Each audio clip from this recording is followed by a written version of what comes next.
in fact, okay, so recording just started. Sorry. In fact, there is a map going from the Hamiltonian group of the Liouville manifold to the contactomorphism group of its ideal boundary. And this map is a serifibration. So that's a well-known fact going back to work of Biran and Giroux. We discussed that in our paper. And so it has this path lifting property. So if you're given a contact isotopy, you can always lift it to a Hamiltonian isotopy whose ideal restriction is the contact isotopy you chose. But as is well known for serifibrations, if you take a loop, you cannot always lift a loop to a loop. And often there's an obstruction. There's a long exact sequence. So it's not obvious that every loop will be extensible. But if you do have such a positive extensible loop, then this is what they said. SH of W, the dimension of SHW is less than the dimension of the cohomology of W, less than or equal to. And so we thought about this for some time, Eric, Jakob, and myself. We were, of course, well familiar with the knowledge that the symplectic cohomology of just Cn is 0. And Cn has a positive extensible loop.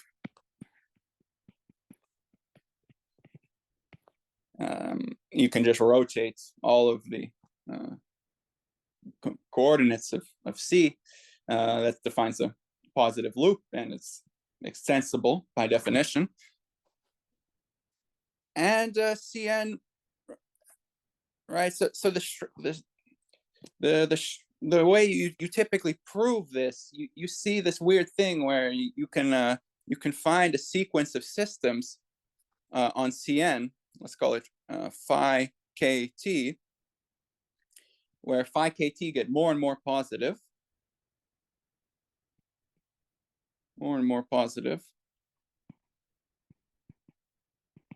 and their Hamiltonian Floer cohomologies form a sequence.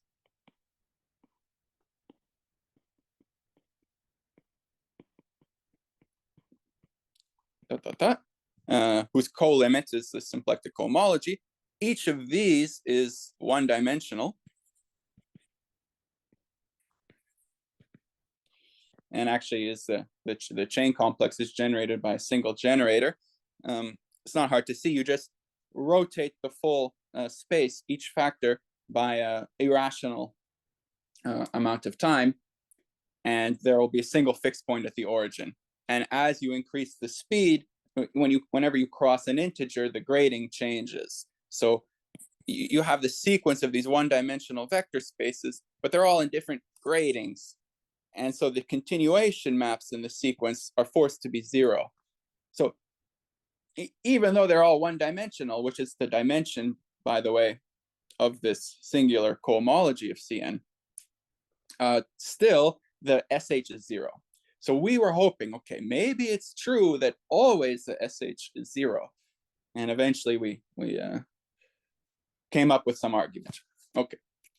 Now I should say there are other works in the literature that are related to our vanishing result. So let me say those briefly. There is this work, I think Chantrain, Colin, Dimitroglu, Rizel, 2019. So they prove if Y, the ideal boundary, has a positive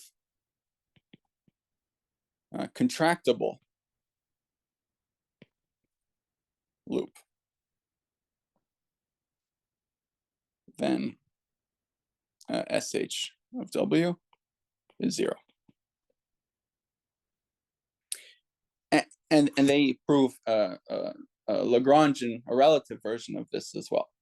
So it comes quite close to our result because every contractible loop, it's not hard to see, is extensible. You can see this as follows. In extensibility of a loop, it's related to the Serre fibration. And so it's well known that if you have a contractible loop in the base of a fibration, you can always lift it to a loop in the total space of the fibration, right? And that's a little exercise in algebraic topology. So extensible is more general than contractible, but okay, how much more general? That's the question. So they did prove this. There is work of Albers and Mary, I think 2017 something, where they say if Y has a positive contractible loop, then R, F, H, Rabinowitz Floer homology of W is 0. And they actually, unfortunately, have in the published version an extra condition plus a spectrally finite class, which probably some people in the audience are familiar with. The reason for the spectrally finite class is because their proof is based on looking at how spectral invariants change. And in order to have a spectral invariance, you do need to have some class to start with, which is a quote unquote spectrally finite. So we can discuss that a bit. It is a bit related to the proof I'll present. There is also work of Ritter, 2014, 2018, that is quite close in spirit to the work we did. One thing I should mention is that this work of Ritter does assumes the contact isotopies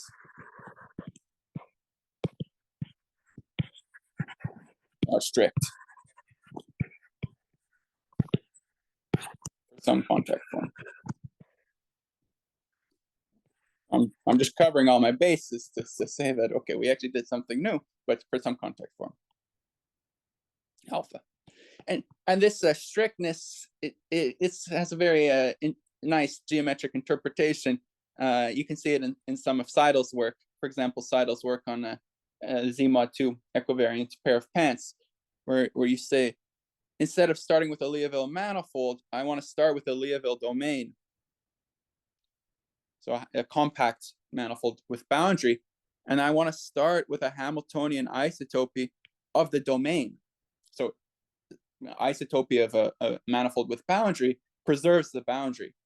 So I start with an isotopy of the domain, and then I extend it equivariantly. And if you do this, the only contact isotopies you could get in the ideal restriction are those which are strict for the contact form defining the boundary. So, okay, it's a very natural condition to enforce. And if you don't really care about proving things for arbitrary contact isotopies, it does simplify a lot of the analysis. But in any case, so having said that, let's discuss a few more aspects of the paper, maybe before delving into the proof. So we also, in the present paper, we also develop a relative version. As I alluded to in this CCDR 19 paper, there should be a relative version of this as well. So how it works is the following. You have your Liouville manifold, and inside of your Liouville manifold, you have a Lagrangian, L, which is equivariant at infinity, which just means tangent to the Liouville vector field. So Liouville vector field I call Z. I don't know why, but I think somehow Yasha used that once, and I always use it now. So Z should be tangent to TL. So conical at infinity, sometimes people say. And it follows that when you intersect L with a sufficiently large star-shaped hypersurface, which I'll call Y, using notation, you get a Legendrian.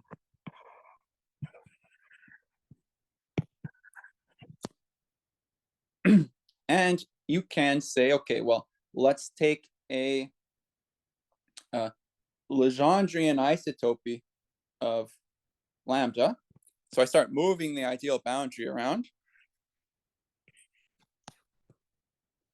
And what you end up with is a relative Serre fibration. So you have Lagrangians in W, which are cylindrical at infinity. They have their own ideal restriction to Legendrians of the ideal boundary. And you can ask the same question. Given a loop of Legendrians, such with a filling of the base point, can I find a loop of Lagrangians whose ideal restriction is the loop of Legendrians that I chose? So there's a notion of extensibility. Here, some subtlety. I do require this loop to be an exact loop. So there's a notion of exact Lagrangian isotopy. And that, because we're using Floer theory, it's important in energy estimates to have that exactness. And then the theorem is the following, which is not going to be surprising to the experts. It's just take the previous theorem and translate it into the relative language. So if lambda admits a positive extensible loop, then the wrapped Floer cohomology of L is 0. And I should say there's also a notion of a positive Legendrian isotopy. And it just says, if you take this Hamiltonian system that generates the Lagrangian isotopy, the generating Hamiltonian should be positive on the fibers over the Lagrangian, right, on the Legendrian as it moves around. You can state it also purely in terms of the context topology of Y. Okay, one thing I should note, right, there is a theorem, note, if the SH of W is 0, then the HW of L is 0. For any cylindrical at infinity Lagrangian. This is a known theorem, uses some module action of closed string invariance acting on open string invariance. And so if I have a globally defined positive extensible loop, then this theorem is not so interesting, the second theorem.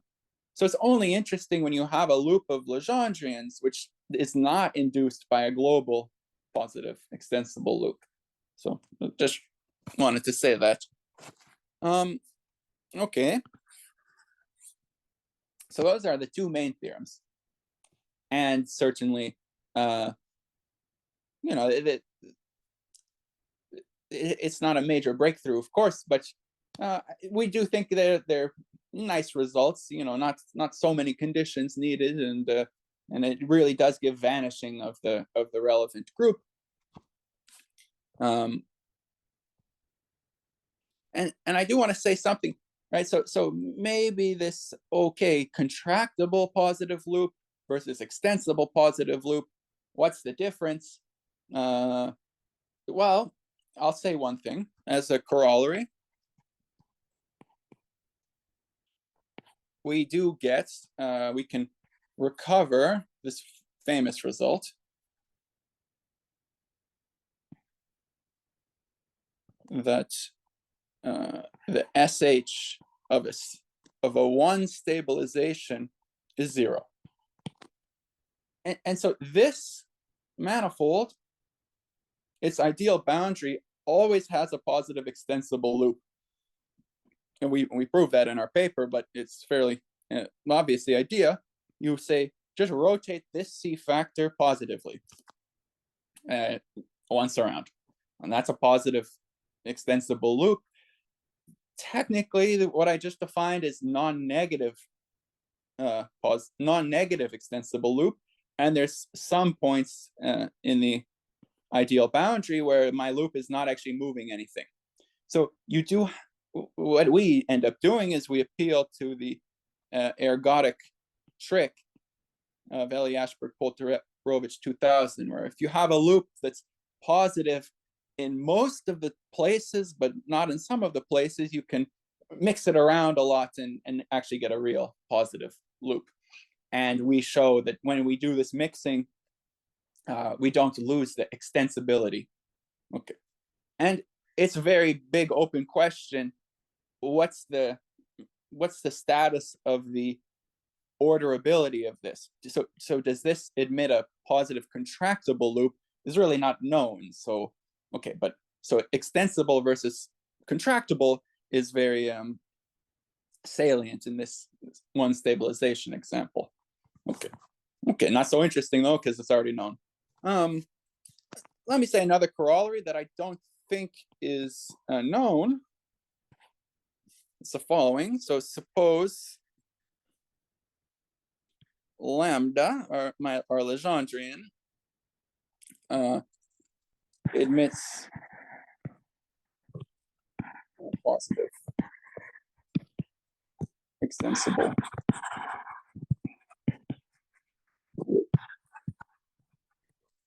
Then lambda has for all contact forms. Okay, that's because the HW of L is 0. So suppose lambda is fillable and extends and admits positive extensible loop. Right, extensible doesn't make sense unless you have a filling. Okay, and just follows from this.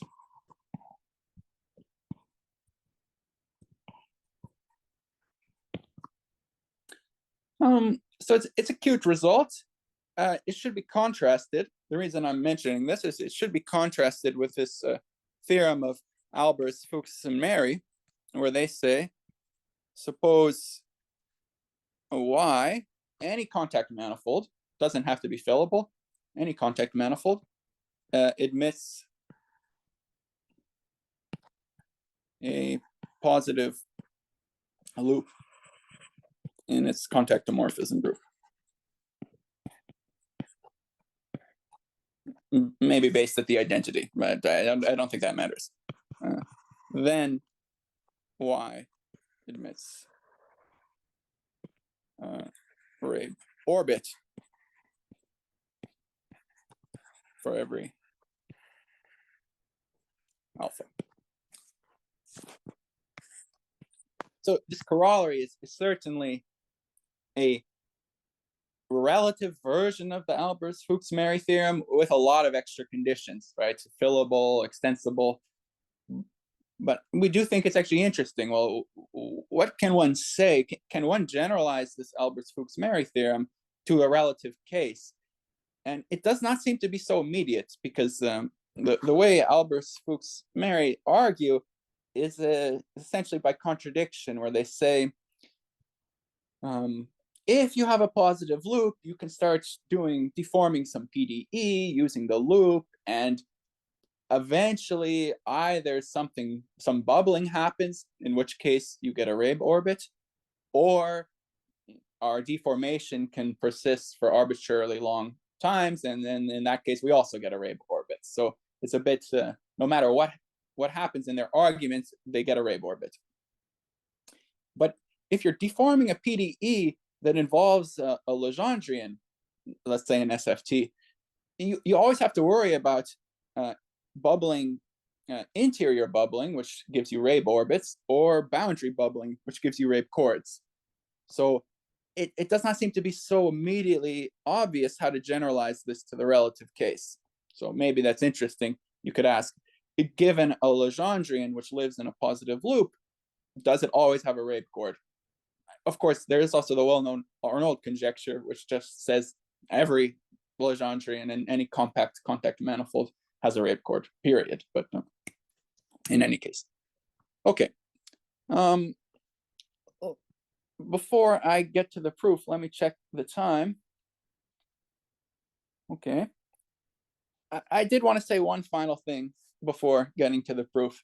Sorry, I digressed a bit about this, but oh well. Extensibility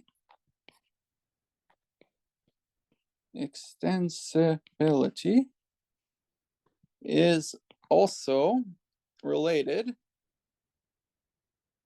to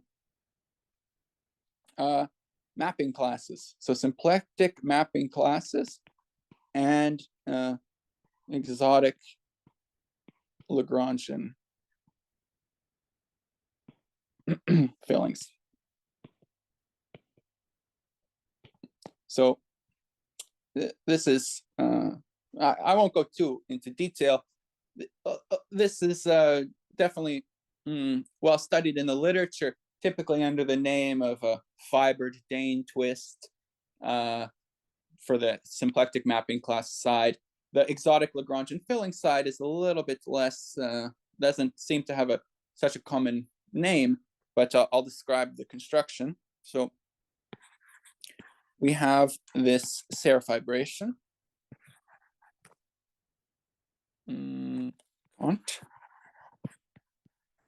Called ideal restriction. And this ham here, it's Hamiltonians which are equivariant at infinity, more or less. So it's don't have a special notation for that. And the fiber is ham W. Let's put a C somewhere, where ham C W is ham of W intersected with the diffeomorphism group compactly supported of W. So this could mean something else, just should be warned. It could mean those diffeomorphisms generated by a compactly supported isotopy. Well, that's not what it means here. Here it means things which are generated by a potentially not compactly supported isotopy, but whose time one map becomes compactly supported. So what you should be thinking of is ham C could contain time one maps of Dane twist type things, right? So if this is supposed to be a Liouville manifold. If I rotate all these fibers around in time one, that's not a compactly supported isotopy. So it's a loop in here, or a path in here, but the time one map becomes compactly supported. So that's the fiber of this. Let's move this out of the way, of the Serre fibration. And just like you always have with the Serre fibration, there's a connecting homomorphism, I'll call it delta, which goes from phi 1 of the contactomorphism group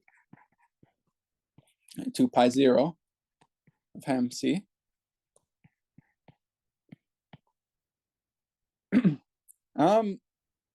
And here's an interesting fact. A loop is extensible if and only if delta, let's give this loop a name, phi t, delta applied to the class of phi t is the connected component containing the identity. So that's the related to this algebraic topology I alluded to before, that extensibility is a very soft property. And so therefore, non-extensibility implies the existence of non-trivial elements in pi 0 of hem C. And if you play around with the flux homomorphism a bit, you can, in some cases, for example, in any Liouville manifold or in any atoroidal symplectic manifold W, you can kind of upgrade this from non-trivial in ham C to non-trivial in simp C. So you can look at our paper if you're interested in the details of how to do that slight upgrade. And if you combine this, if you use this idea, sorry, just drinking a sip of water, you can conclude the following theorem. If SH of W is not zero, sorry, and the ideal boundary admits a positive loop,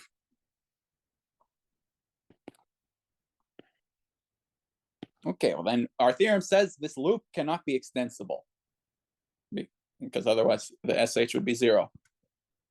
But a positive loop remains positive under iterations. So let's call this positive loop phi t. Then all of the connecting homomorphism applied to all of the iterates are distinct in pi 0. And I'll write the upgrade pi 0 simp C. So for this upgrade, I need W to be toroidal. Or toroidally monotone. You can also play around with the flux homomorphism in that case. That wasn't in the original version of our paper, but a few of our friends had told us that toroidally monotone also probably works. So you get infinitely many distinct symplectic mapping class groups, and the details of how to deduce this from the main theorem are in our paper. And okay, I'll leave the Lagrangian version of this to the reader's imagination, but I'll maybe draw the picture in T star S1. So you have your cylinder, T star S1, zero section over here, and a fiber. And here's a positive loop of Legendrians, where this is my ideal boundary. And I move this Legendrian, which is just a point to the right, this Legendrian, which is just a point to the left, in a positive loop, and I get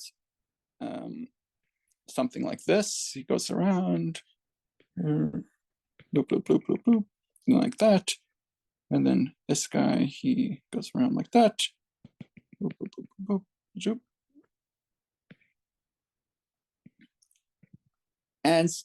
And if you think about it for a bit, this is a distinct Lagrangian filling of the standard cotangent fiber, and you can play around with this, and you can get, in some cases, like many non-equivalent Lagrangian fillings of the same Legendrian at infinity, and they're all obtained by taking the connecting homomorphism to iterates of a positive Legendrian loop.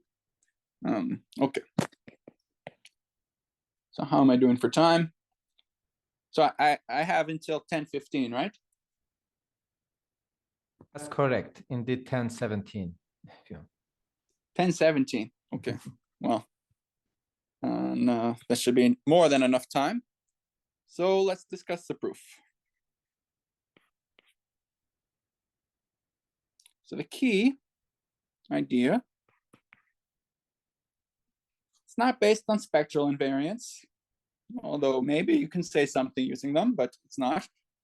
The key idea is the so-called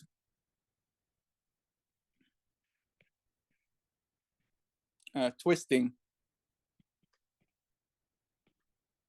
trick. Okay. And this is appearing in actually the Mary Uljarevich paper I discussed before. Also the Ritter paper. Ritter 14, Ritter 16. And I think it has some maybe not in the convex at infinity setting, but in a closed symplectic manifold. I think Seidel's homomorphism can be interpreted.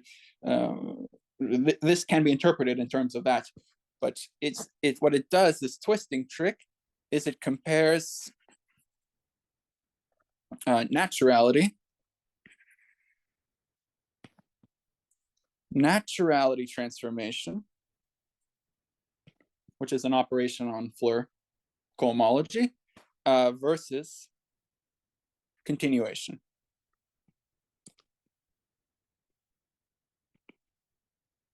Continuation maps. And you play the two off of each other in a slightly clever way, and you can deduce the desired result. I should also mention Uljarevich 17 and Uljarevich. He has some papers after 2019 which also use this trick, but so let's describe it. So what is naturality? So right, given a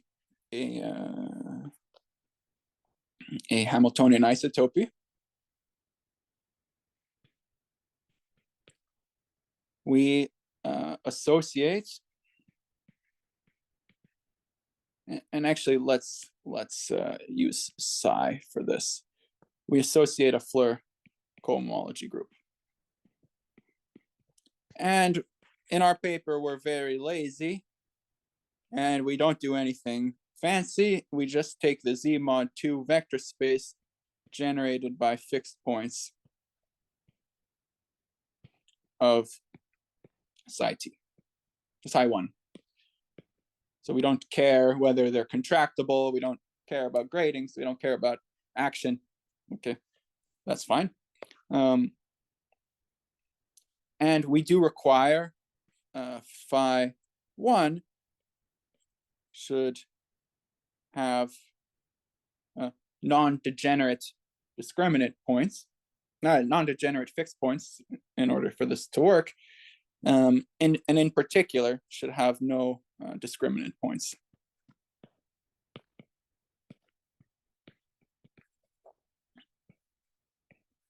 In the non-compact end, right? So what you don't want is to have a bunch of fixed points in the non-compact end, right?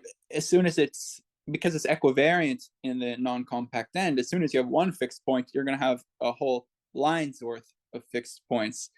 So you do want to assume that we don't have any discriminant points at infinity. And if you have no discriminant points at infinity, then all of your fixed points will be in some compact set. And then you can do a little perturbation on the compact part to achieve the non-degeneracy and define this vector space. But okay, so we have this Floer cohomology, and we have the following continuation maps. So given a positive path of isotopies, which I'll call psi st, we have a continuation map from the 0th Floer cohomology to the 1st Floer cohomology. Okay, so psi 0 and psi 1 should have no discriminant points for their time 1 maps. And positive, what do I mean by positive? Well, if I take the ideal restriction of this gives me a square in the contactomorphism group. So the square lives in the contactomorphism group. Slightly bad notation, I apologize. This is the t direction. This is a S direction. Here on the bottom, it's required to be the identity, right? It's a path of isotopies. All my isotopies start at 0, the identity map when t is 0. This is the ideal restriction of the first isotopy. This is the ideal restriction of the second isotopy. And the positivity is the following. When I go across the top from left to right, that map, that path in the contactomorphism group needs to be a positive path. And technically, to be very to make things a bit more convenient, we actually only require non-negative. Non-negative is nice because then I can take the continuation map of a constant path. And so the identity map will be a continuation map. But in order for the estimates to work, you only require non-negativity. And so let me briefly comment on how this Floer cohomology works. It's basically what's known as fixed point Floer cohomology. So the differential, for the experts, they know this already, but the differential is obtained by counting holomorphic maps from C into W, which are holomorphic. Maybe a T-dependent complex structure if you want, and which are twisted periodic, in the sense that psi 1 of W S T plus 1 is psi ST. So this goes back, I think, maybe earlier. There's some experts in the audience who can correct me, but I think Dostoglu, Salomon, 1993, they are considering this twisted periodic version of Floer theory. And a simple coordinate change actually relates this to the more standard Floer cohomology on cylinders. And so this, right, this is somehow counting twisted, hard to draw, but twisted Floer cylinders. And because we're using Floer cohomology, we always consider the right end as the input and the left end as the output. So that's how we define our differential. The continuation map is defined in basically the exact same way, except if I have a positive path, like the following, I'll put psi S1 here,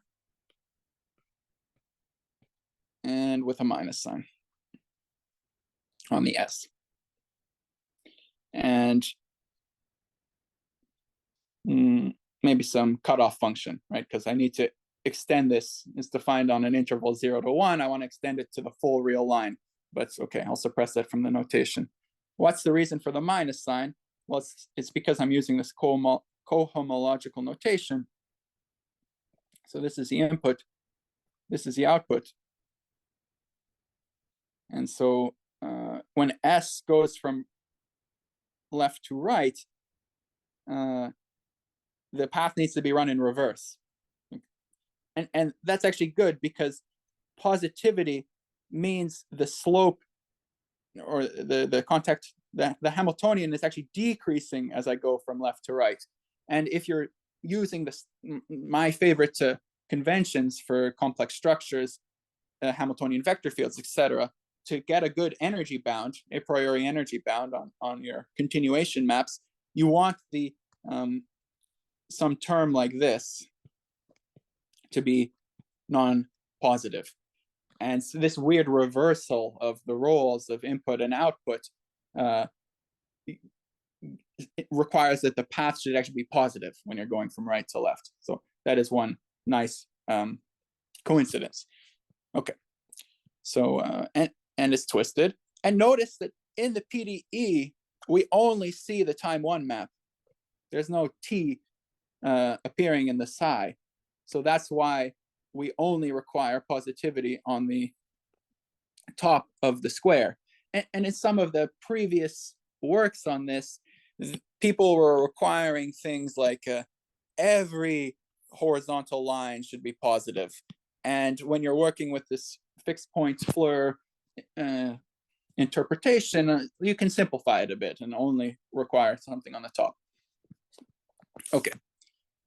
With that out of the way, I'll continue to the main argument. So that's continuation. Continuation check. Naturality. It's not so complicated. It's the following. If phi t is a positive, no, sorry, doesn't have to be positive, is a loop in Hamiltonian group based at identity, then, well, this Floer cohomology of this isotopy is literally equal to the Floer cohomology of this isotopy. And I mean, on chain level, the chain complexes are the same, and the differentials are the same, right? Because the differentials and the continuation maps, they only involve the time one map. Everything only involves the time one map. So the time one map of this is just equal to this. So all the moduli spaces, if you're using this twisted approach, they're literally the same. So there's some sort of natural identification, which just sends a fixed point to itself. And I guess it's nice to have it going in this direction. I'll call that N for naturality. So it's very natural. And as a consequence of the definition, this naturality commutes with continuation. Continuation.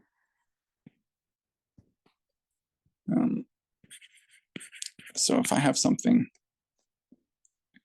well, let me not state it too precisely, and we'll see what we need in the proof. Okay, so those are the main ingredients, continuation and naturality. And now let's prove the theorem. Okay, so take your, first we prove a lemma.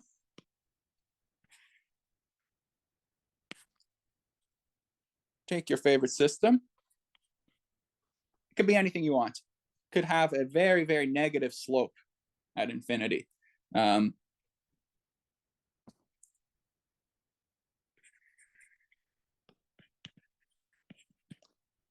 Then the continuation map, which goes from Floer cohomology to the symplectic cohomology of W. So by the way, this, we go into many more details in our paper. This is a co-limit of all the Floer cohomologies as this isotopy gets more and more positive. Right, so implicitly there's some sort of category of all possible Floer cohomologies, all possible Floer data, and there's a functor, which is taking Floer cohomology. Morphisms are given by positive or non-negative paths, and you can take the co-limit of this functor, and you get symplectic cohomology by definition. And the theorem is, if there exists a positive extensible loop, then this natural morphism going from an element to the co-limit is always surjective. So it's convenient to actually interpret this lemma in terms of a persistence module style language, right? So normally,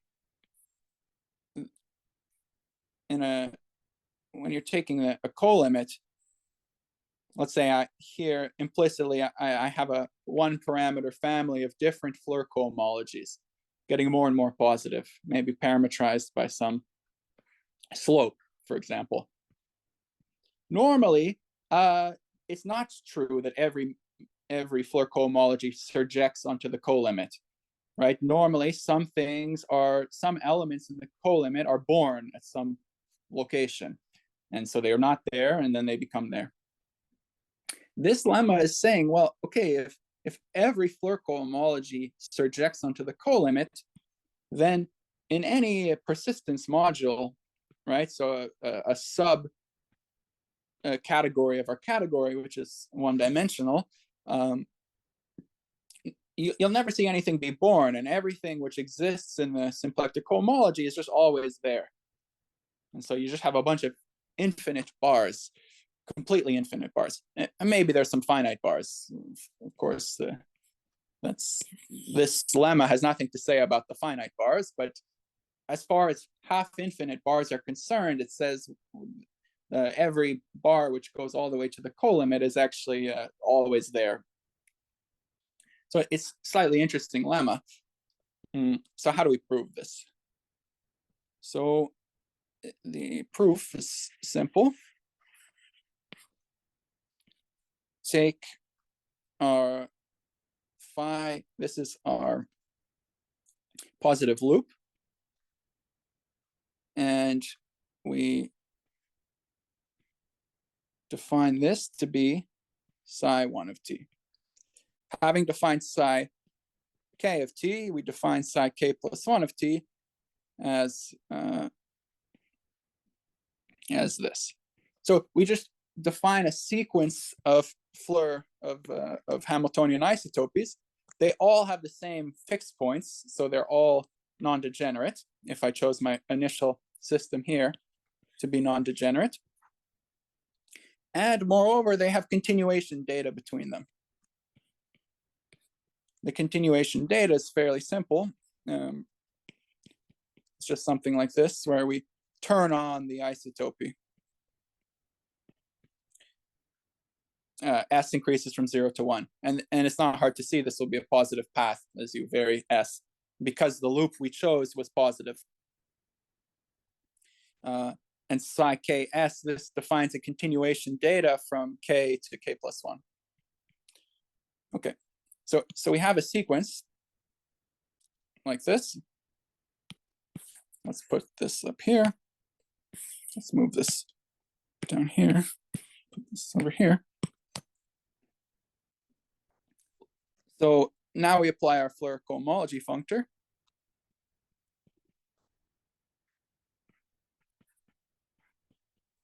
And okay, a little lemma. We need to show that because our loop was positive, the colimit of this sequence computes the cohomology, computes the symplectic cohomology. So now it suffices to show that the initial element of this sequence surjects onto the colimit. So that's a property of this sequence. Does this sequence have the property that the first element surjects onto the colimit? And we can forget about all the other elements of our category. We just focus on just the sequence. But now let's consider this other sequence, where instead of starting at 0, I start at k. Now, these two sequences, because naturality commutes with continuation, these two sequences are actually isomorphic, right? And the vertical morphisms that I'm drawing are naturality. So what I require when I say naturality commutes with continuation is for each of these squares to commute. So now what I have is I have two isomorphic objects in the category of sequences. And so if I want to show that this guy surjects onto its colimit, it suffices to show that this guy surjects onto its colimit, because that's the initial element surjecting onto the colimit is invariant under isomorphisms of sequences. That's a little algebra lemma. That's not very surprising. How am I for time? Okay, 3 minutes left. I'm almost at the end of the proof. Now, here's a little observation. Because all of these objects have the same fixed point set and the same Floer differential, all of these groups have the same dimension. Let's say D. They're all D-dimensional. Therefore, this symplectic homology has to have dimension less than D, less than or equal to D. That was already in the Mary Ulyarevich paper, by the way. And that's how they deduced it. But then, if I pick K sufficiently large, I can ensure that this psi K group, I can make it very, very positive so that this surjects onto the colimit, right? Because the colimit is finite dimensional. So it has, I don't know, 10 basis elements. Each basis element appears at some point. And so I just make K big enough that K hits all those basis elements. And then by what I said, by this isomorphism between these two sequences, it follows that this also surjects onto the colimit. Okay, so that proves the lemma. And now all I need to do is the following. Say, it goes as follows. If SH of W is not 0, then the unit element, okay, here I'm deferring a bit to the people's knowledge, the unit element in symplectic homology does not lie in the image of HF of a ray flow with a small negative slope. So here, I mean, take a Hamiltonian system, which at infinity is a ray flow with a small negative slope. So in other words, the unit element is born somewhere. And therefore, all right, so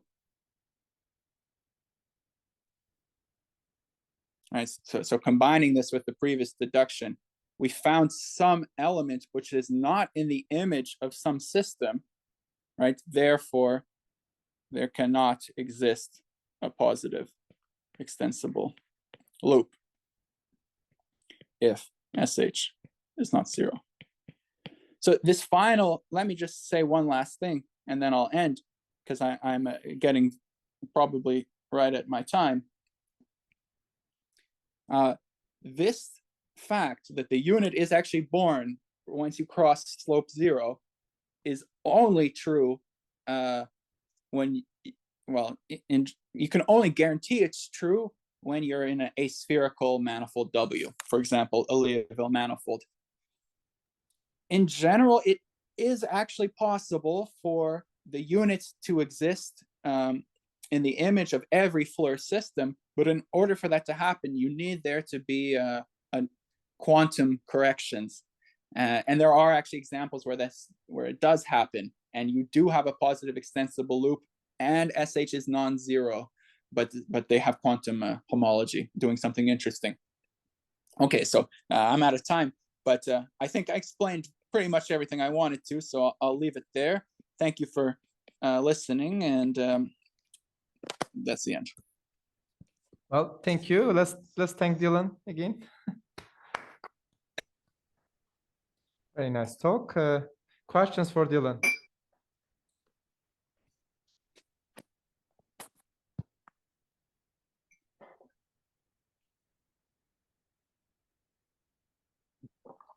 So what is your example of a positive extensible loop of Legendrians when you have no such loops of contactomorphisms? Yes. That I was hoping nobody would ask that because we don't have very many examples of those unless I'm right. So the most famous ones are the following. You take a cotangent bundle of a Zoll manifold, so with a periodic geodesic flow, and you take a cotangent fiber and then you flow the fiber. Okay. But that's obviously not answering your question because that's induced from an ambient one.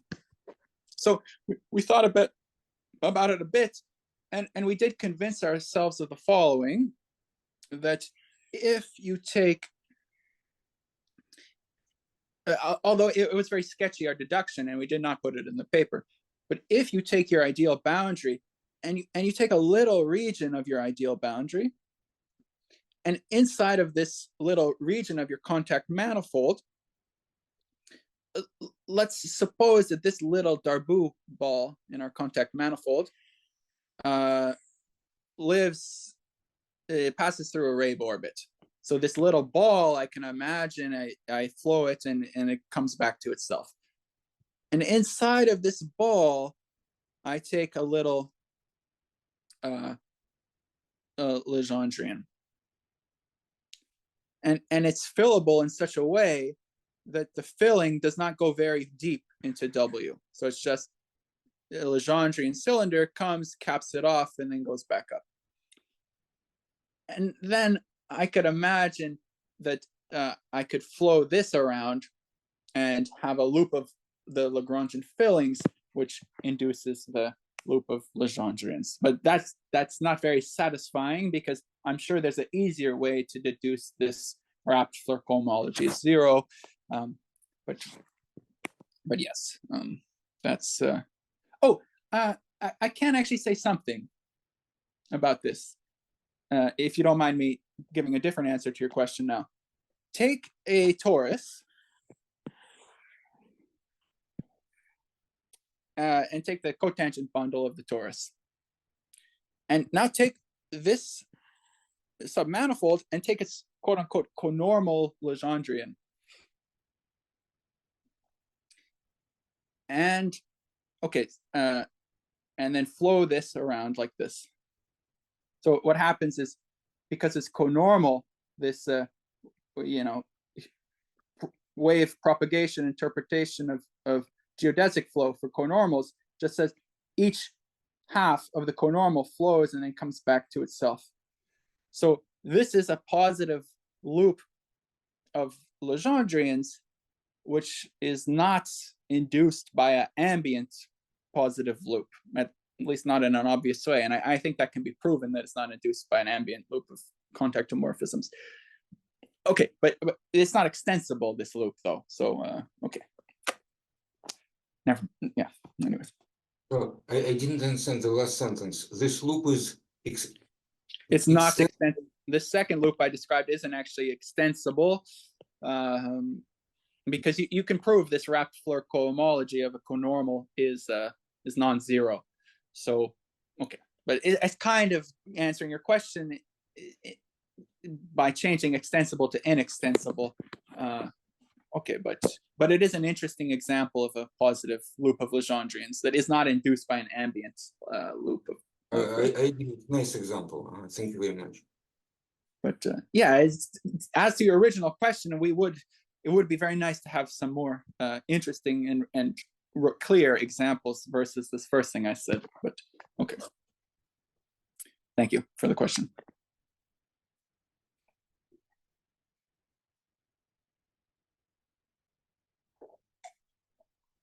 Any other questions?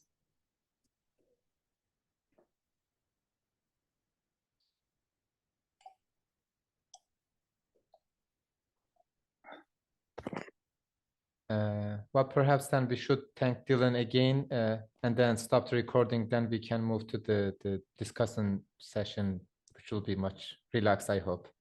Thank you, Dylan, again. Yes, thank you very much. Here, let me